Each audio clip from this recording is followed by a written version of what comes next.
Tiens, tu te rappelles de ça? Ce truc-là, là, qui est comme qui dirait en stylo, tu vois, là, il est en stylo, si tu veux. Mais c'est bien possible que, tu vois, si je dessine un jardin, bah, qu'elle y soit pour de vrai dans le jardin. Comprends-tu? Donc, qu'est-ce que tu dirais si on allait voir un petit peu dehors si elle est arrivée? Parce que, bon, bah, c'est chouette et tout, mais si on n'a pas la voiture, la théorie, ça sert à rien, c'est de la merde. Mais oui, il faut absolument qu'on ait la voiture, parce que sinon, bah, à part de faire des dessins tout pourris, que tu comprends peut-être rien d'ailleurs, eh ben, bah, tu n'auras pas la notion réelle de ce que va être ce projet. Mais on va aller voir dehors. On va voir dehors, peut-être il y a peut-être... tu me suis?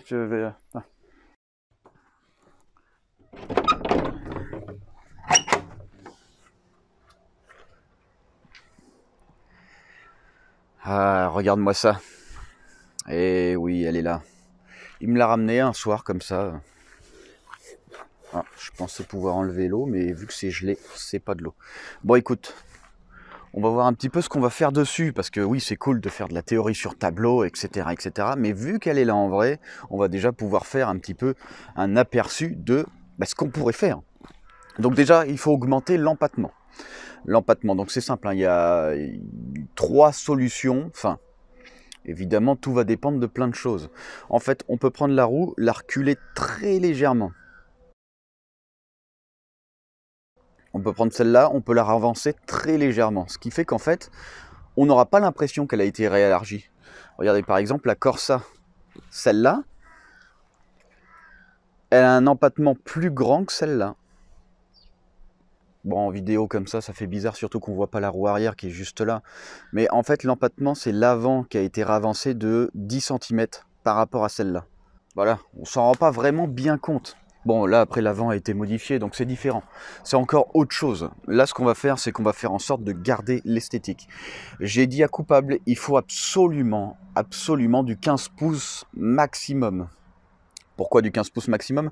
Parce qu'on va essayer de garder le périmètre des roues d'origine. Et par rapport à la Golf, ce seront des roues, on va dire, avec un diamètre plus petit. Le fait d'avoir un diamètre plus petit, c'est comme si on raccourcissait tous les rapports de boîte. Tu vois, ton pont, tu as un certain ratio. Ton ratio et tes rapports sont adaptés en fonction d'un diamètre de roue, donc d'un périmètre. Ce périmètre-là, si on le change, on va modifier soit l'accélération, soit la vitesse de pointe. Donc là, ce qu'on va faire, c'est qu'on va favoriser l'accélération en prenant des roues plus petites qui sont normalement adaptées à la Golf. Je ne sais pas si tu as compris, mais c'est important quand même. Tu vois? Donc, les choses importantes. Ah. Alors, tu vois là, il y a un espèce de moteur qui sera plus là. Hein. Le moteur, le futur, il sera vraiment à l'arrière. Je vais le répéter une fois de plus, que je pense qu'il y en a, ils n'ont pas compris. On ne sera plus en 4 roues motrices. Une fois de plus, le 4 roues motrices, c'est à partir d'un certain nombre de chevaux, on va dire que ça comme ça, ou d'une certaine puissance qu'on n'aura pas. Voilà, et encore, même les Lambeaux à 6 ou 800 chevaux, elles restent en propulsion. Même comment elles s'appellent, les Formule 1, comme je vous en parle, j'aime bien en parler de ça, elles restent propulsion parce que ça marche très très fort. On n'est pas sur terre. Terre, hein, le circuit terre. Voilà. On n'est pas sur circuit terre, on n'est pas sur circuit neige, on n'est pas sur circuit gravier. Donc, on n'a pas besoin d'un 4 roues motrices. Puis en plus, le 4 roues motrices, on en parlera avec coupable de ça, mais le 4 roues motrices sur Golf, c'est pas du vrai 4 roues motrices. On en reparlera, parce que c'est très important. Donc même si on avait fait 4 roues motrices, j'aurais refusé de le faire, parce que vu comment c'est fait sur Golf, c'est une perte complète. C'est vraiment une perte réelle. Aussi bien en termes de fiabilité, qu'en termes de poids, qu'en termes de performance, qu'en termes de rendement. Tout est mauvais, rien ne va. Rien ne va sur la transmission intégrale Golf. On verra ça. Alors, vous vous rappelez, je vous ai dit, le porte-à-faux, il faut que ça dégage. Donc le porte-à-faux, c'est ce qui se situe ici, là, tout après. Donc tout ce qui est après, il faut éliminer le plus de poids possible. Alors au début, je me suis dit, tiens, je vais garder les têtes d'amortisseur, je vais les remodifier, je vais machin, je vais ci et tout. Bon, en fait, non, ce que je vais faire, c'est simple. Hein. Je vais me situer là, ici comme ça. Tu vois, je vais me mettre là. Là, je vais prendre ma scie sabre. Allez hop, plus d'avant, terminé. On refait un avant complet sur mesure, mais on garde la carrosserie. Donc on recréera des emplacements pour la carrosserie, uniquement. Tout l'intérieur sera complètement coupé. tout. Le berceau, ça dégage. On refait un berceau directement soudé au châssis. Donc en fait, ça fera partie du châssis, comme les vraies caisses de compétition, pour être le plus stable possible, le plus rigide possible, tout en gardant une maîtrise parfaite du véhicule. Ce qu'il y a, c'est qu'on n'aura plus les cylinder blocks qui viendront rendre la direction molle, qui viendront rendre du coup la voiture en soi molle. Et comme ça, on va gagner un maximum de rigidité, un maximum de précision sur la tenue de route et sur la direction. Donc tout l'avant, on dégage, on va gagner un poids immense. C'est simple, on va avoir un VR6 qui est plus lourd, on va avoir une transmission qui est plus lourde, mais vu qu'on va éliminer des choses qui ne servent à rien, on va peut-être même terminer par une voiture qui fait quasiment le même poids. Et ça, c'est plutôt pas mal. Alors, évidemment, pour faire le châssis, on a besoin d'une chose très importante. La boîte de vitesse, le moteur, les essieux et évidemment les cardans. Sans ça, je ne peux pas créer un châssis. Le châssis doit être créé en fonction de ces éléments-là. Je ne peux pas créer un châssis et après les installer, sinon il faut tout remodifier pour tout réadapter. Il faut tout faire en une seule fois. Une fois de plus, comme l'avant, on déglingue tout. On déglingue tout, la double paroi, voire la triple paroi interne. On déglingue tout jusqu'aux ceintures là-bas pour vider le plus possible. Donc là, il y aura un gros creux. Jusqu'à après les sièges arrière, on vide tout. Tout. Quand je dis vider, c'est pas simplement enlever des saloperies, c'est découper la carrosserie complète, interne, et tout dégager. Ça va nous faire gagner une vingtaine, une trentaine de kilos sur l'arrière, et sur l'avant, pareil. Ensuite, on recrée toute la partie structurelle interne qui sera parfaitement adaptée à notre nouveau véhicule, notre nouvelle configuration. Et comme ça, en fait, on aura la voiture la plus légère possible, la plus stable possible et la plus rigide possible. On viendra apprendre, ça on verra, sur comment réaliser réellement le châssis. Mais en gros, notre moteur, notre boîte, nos arbres de transmission et nos essieux vont être mis sur le marbre. Et sur le marbre, on viendra créer la première partie du châssis avant de l'intégrer. Et une fois qu'on l'intègre, on vient recréer le reste de la structure à l'intérieur de la Peugeot.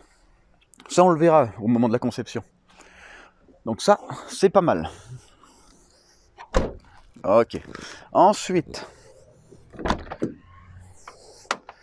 donc je sais pas si tu vois un peu cette portière, la garniture, c'est du poids en trop. Tu vas me dire c'est peut-être 100 grammes ou 200 grammes, c'est du poids en trop, point. Ça s'arrête là. On va découper tout, on va tout vider, on va gagner quelques kilos par portière en plus. Le tableau de bord, ça dégage, on dégage tout. Alors si on a les moyens avec la cagnotte, si la cagnotte monte bien, on prendra un dashboard compétition avec gestion cartographique compétition adaptée. Donc là, c'est super bien. La gestion, c'est simple. Si jamais ta pression d'huile elle est trop basse, tu peux lui demander de couper le moteur. Si ta température d'eau est trop haute, tu peux demander de couper le moteur. Si ta température d'huile est trop haute, tu peux demander à couper le moteur. Il y a plein de choses qui font qu'on peut mettre en sécurité complètement le moteur, modifié, qui fait que on est à l'abri, quoi. On est à l'abri si jamais il y a le moindre souci. Alors, au début, je devais m'occuper que de la partie châssis. Et coupable, je l'ai appelé, je lui ai dit, écoute, est-ce que tu me laisses carte blanche complète pour faire ce que j'ai envie de faire? Et il m'a dit oui, il m'a dit qu'il me faisait confiance. Donc c'est pour ça que j'ai décidé de couper complètement l'avant, complètement l'arrière, les intérieurs de portière. On va passer sur, évidemment, pédalier compétition, d'ailleurs que j'ai commandé ce matin même. Ce matin, j'ai commandé le pédalier. Donc si on le reçoit la semaine prochaine, je vous le montrerai, ou la semaine d'après. Et après le reste, je vais commencer à commander tout ce qui est turbo, tout ce qui est échangeur thermique, tout ce qui est radiateur d'huile, tout ce qui est réservoir d'essence, circuit, carburant, etc., etc. Et en fait, c'est moi qui m'occuperai de l'installation de tout ça. Frein à main hydraulique. Tous ces éléments-là, je m'occuperai de ça. On va tout vider, on va tout découper. Là, aujourd'hui, on va pas faire tout ça. Mais là, je vous explique réellement. La dernière fois, j'étais sur le tableau. Sur le tableau, ça parle pas forcément à beaucoup de monde. Surtout que c'était l'aspect vraiment très technique. Là, ici, il y a la voiture. Concrètement, elle est là. Donc là, je peux avoir un aperçu de ce que je peux faire. Et je peux vous montrer vraiment physiquement où sera placé certains éléments. Comme le turbo. On fera aussi la ligne d'échappement. Je ferai la ligne d'échappement sur mesure en inox complet. Et en fait, l'échappement, vu que comment on appelle ça, sur le VR6, les échappements, ils arrivent côté habitacle. Ici, ils arriveront vers l'arrière. Donc, on fera en sorte que le turbo soit à l'arrière. qui soit visible de la vitre arrière, sauf que ce sera plus une vitre, hein, évidemment, ce sera du polycarbonate, et après je ferai un échappement qui remonte, qui descend ici, et avoir un échappement latéral, ici, là. Échappement latéral, je pense que c'est super beau, ça va être super bien. Faut que je vois avec Coupable ce qu'il en pense, mais pour moi c'est pas mal. Échappement latéral ici. Ce qu'on fera, c'est qu'on fera une fermeture de valve de gros échappement, comme sur la Corsa. La Corsa, on a une ligne 76 mm, sauf qu'ici, j'ai une ligne en 38. Je fermais ma grosse ligne, et je mettais ça, et tu as l'impression d'avoir un moteur d'origine, ça fait zéro bruit. Zéro bruit. Là, c'est un peu pareil pour pas trop embêter tout le monde. Comme ça, quand il démarre, quand machin, quand elle est froide, il faut choisir un diamètre qui correspond à une utilisation faible. Je peux pas prendre un diamètre aussi petit que celle-là. Là, on a un 2 litres. Ça, c'est pour un 2 litres qui dépasse pas les 2000 tours minute en turbo. Tu vois? C'est fait exprès. C'est fait exprès parce que en dessous de ces valeurs-là, si tu veux, la restriction de gaz n'est pas trop importante. À partir du moment où on commence à monter dans les tours, le diamètre de l'échappement, il faut forcément l'augmenter, sinon on fait forcer les gaz du moteur. C'est pas forcément top. En fait, si tu veux, ta ligne d'échappement, tu la réadaptes en fonction des tours minutes que tu veux. Donc là, pareil, il va falloir regarder, parce que si on raccourcit le diamètre des jantes, des roues, pas des jantes, des roues, et ben forcément les tours minutes seront plus hauts pour un rapport d'utilisation. Enfin, je sais pas si tu as compris, mais je pense que oui quand même. Alors ensuite, donc comme je vous l'ai dit, pédalier compétition, donc ça dégage. Deux mètres cylindres, un pour l'avant, un pour l'arrière. 2 circuits indépendants, avec évidemment réglage des 2 circuits. Donc frein à main hydraulique qui sera pris directement sur le circuit frein arrière, et après frein avant qui sera à l'avant, quoi. Donc là je t'ai à peu près fait le tour. Alors, c'est bête parce que j'aurais déjà dû la commencer, et en fait je devais passer des voitures au contrôle technique, mes voitures d'origine, hein, pas modifiées, et j'ai pris du temps, donc malheureusement j'ai pas eu le temps, et surtout j'ai commencé à remonter le V6, parce qu'évidemment tant que le V6 il est pas remonté, je peux pas sortir la Manta, quoi. Donc j'ai pas eu le temps de m'en occuper, mais je pense qu'à la fin de la semaine elle est déjà découpée. J'espère. Faut virer tout le circuit frein, faut virer tout, je refais tout sur mesure. Ça dégage toutes les durites à la noix, tout le système de refroidissement, tout le moteur, tout l'avant, tout le berceau, tout coupé, ça dégage.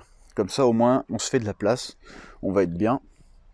Et il n'y a aucun souci. Donc là c'est cool, j'ai la voiture. Là Coupable a commencé à me transférer des fonds pour que je commence à commander des pièces. Donc pour l'instant j'ai commandé le pédalier parce qu'il y avait une occasion en or. Et c'est un pédalier avec des pédales en aluminium. Enfin c'est un super truc. Avec embrayage hydraulique, etc. Donc tout est bien. D'ici 2 semaines je vais commander l'acier. Je ne peux pas le commander tout de suite. Mais je le commanderai. Il faut absolument faire un listing de tout ce qu'il y a à prendre, parce que là où je commande l'acier, je commande aussi mes rotules. Et oui, mes rotules de suspension. Donc, à voir, parce que on va passer en double triangulation à l'arrière, et après en simple triangle à l'avant. Il n'y a pas besoin de passer en double triangulation à l'avant. C'est pas nécessaire. Simple, c'est très bien. Au début, je voulais passer en simple triangulation avec le même système d'amortisseur à l'avant pour l'arrière, mais je trouvais que c'était pas super. C'est pas super. Non, le mieux c'est une double triangulation. Avec évidemment, comme je l'ai dit, pincement variable. Ça va être vraiment bien. Parallélisme variable en fonction de la hauteur d'écrasement ou l'abaissement des amortisseurs. Donc de la hauteur du véhicule. Autre chose, si on choisit de descendre le véhicule, parce que là il est très très haut, je pense 15 cm, 10 ou 15 cm, hauteur max du véhicule, il va falloir forcément réagrandir, hop, les contours d'ailes. Évidemment, après, on fera ce qu'il faut pour mettre des fenders, pour pas que ça se voit, pour que ça reste sobre. On veut une modification externe très sobre, mais tout l'intérieur. En gros, le châssis d'origine n'existe plus. Il sert vraiment plus, quoi. Une fois que tout sera terminé, voilà, il n'y aura que le vrai châssis qui servira. Donc là, tout sera refait. Tout sera refait. On n'est pas trop mal, écoute. On n'est pas trop mal, ça se lance pour de vrai. Alors, fini complète. J'ai dit à Coupable que pour mai, c'était possible. C'était possible. Pour avril-mai, c'était possible. Il faut que je passe 8 heures par jour, voire 10 heures par jour, non-stop. J'ai du temps, mais c'est vraiment possible. Tout dépendra après de l'arrivée des pièces, etc. Tout dépendra de ci, tout dépendra de ça. Il y a toujours des imprévus, il y a toujours machin, truc, chouette, bidule, truc. Donc, je vais tout faire pour qu'elle soit finie le plus tôt possible. Et vu que c'est moi qui m'occupe de tout et qu'elle restera entière chez moi jusqu'à ce qu'elle tourne, eh ben je m'inquiète pas. Je m'inquiète pas, je pense que ça va être vraiment, vraiment bien. Bon, voilà, ici c'est le marbre. Le marbre, il va nous permettre de créer le châssis complet sur mesure. En fait, bon là on voit plus trop parce que j'ai beaucoup marché dessus. On a des repères, hop, là on les voit là. Donc je vais redessiner tous les repères évidemment. Donc on a des dimensions. L'écartement de chaque rangée évidemment est régulier. Ce qui fait que notre centre parfait, il est ici. Comme ça, on va pouvoir créer le châssis. Alors, il faut le faire en 2 étapes. Déjà, il faut créer l'arrière du véhicule. Il faut le créer en dehors de la voiture. Sur le marbre, il faut que je pose le moteur. Il faut que je pose les transmissions avec la boîte, les maintiens moteurs, que je crée le châssis. Alors, on va sûrement partir sur une double triangulation à l'arrière et du Thompson à l'avant. Du Thompson. Voilà. Donc, il va falloir qu'on fasse ça. Sauf que ce marbre-là, il faut que je le déplace jusque là-bas. Mais il faut que la manta soit plus là. On le mettra à plat. Après, ce qu'il va falloir faire, c'est vider complet la Peugeot, la poser sur le marbre.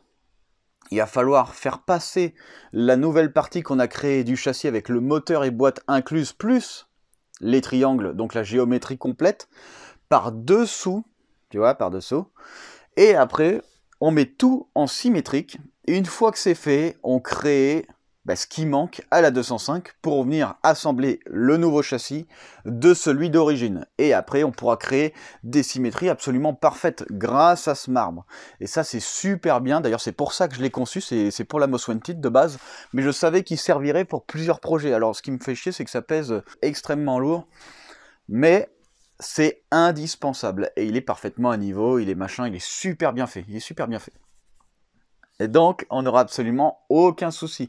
Alors, ce qu'il faut faire attention... Mais ça, le reste, je vous en parlerai sûrement plus tard. Parce que ça va être pendant que je vais le faire que je vous expliquerai exactement à quoi il faut faire attention, etc. etc. On ne fait pas un simple moteur central arrière au pif, non. Là, on va essayer de créer réellement une structure complète, intelligemment conçue pour qu'elle soit facilement accessible, pour que ce soit facilement tous les éléments déposables, pour que ce soit facilement réglable et pour que ce soit très parfaitement ajusté.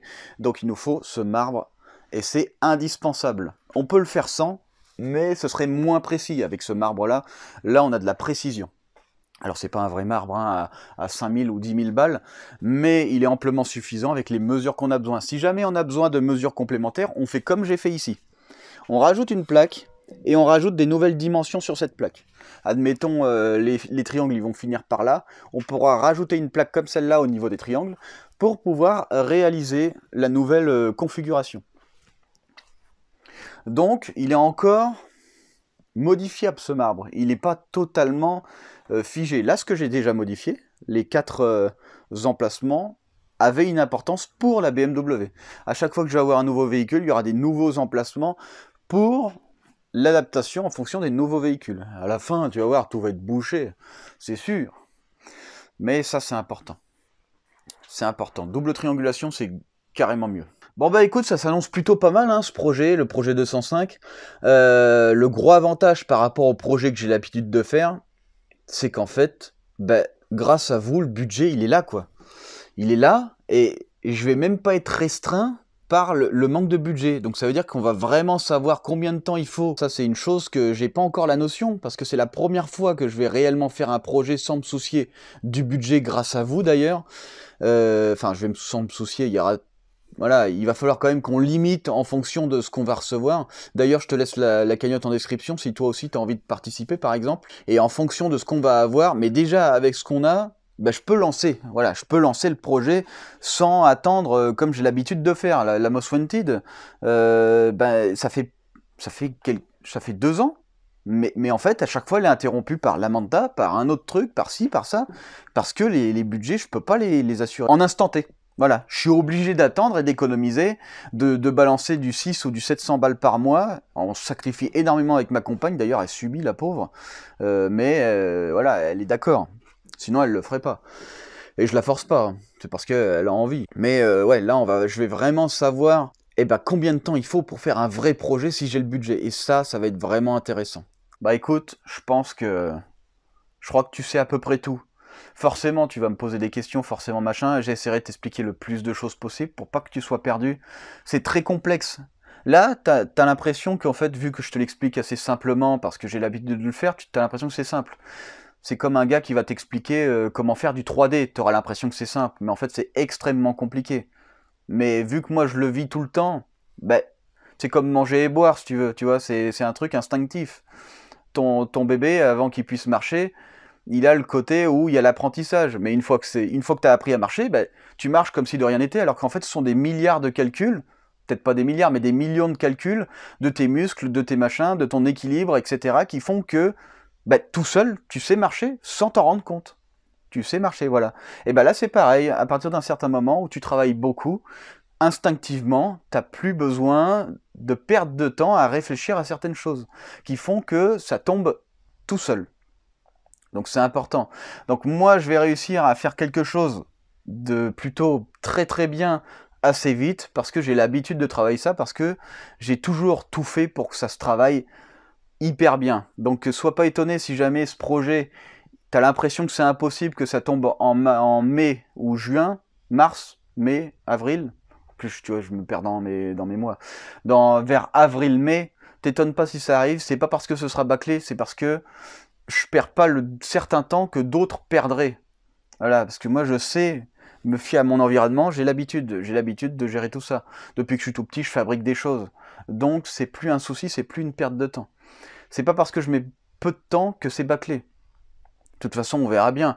Ce qui serait pas mal, c'est de la faire tester par vraiment quelqu'un qui s'y connaît. De toute façon, avec tout le réglage géométrique, avec toute la structure comment elle va être faite, elle ne peut que être vraiment, vraiment bien. Donc t'inquiète pas à ce sujet-là. En tout cas, écoute, ce fut un plaisir, comme à chaque fois. Et j'espère que ce projet, il te plaira. En tout cas, t'inquiète pas, avec les semaines, ça va avancer. Chaque semaine, je vais essayer de faire en sorte que, comme je te dis, le seul truc qui va me retarder, ça va être la commande des aciers. La commande des aciers, qui est extrêmement chère, hein, forcément. Hein, pour faire tout le châssis, il y en a pour plusieurs milliers d'euros, en comptant les rotules, évidemment. Et les amortisseurs font partie du châssis, forcément. Je dois créer le châssis en fonction des amortisseurs, en fonction des triangles, en fonction de machin. Donc tout ça, tant que j'ai pas les tubes, tant que j'ai pas les amortisseurs, tant que j'ai pas machin, je pourrais pas te créer ça. Mais ça va arriver très très vite. Hein. On est le combien là? 3? 4? Je sais même pas parce que... Bref, et en gros, si tu veux, d'ici 10 jours, je fais les commandes, 7 jours plus tard, je reçois l'acier, et là, on commence réellement les hostilités. Donc, si tu veux suivre,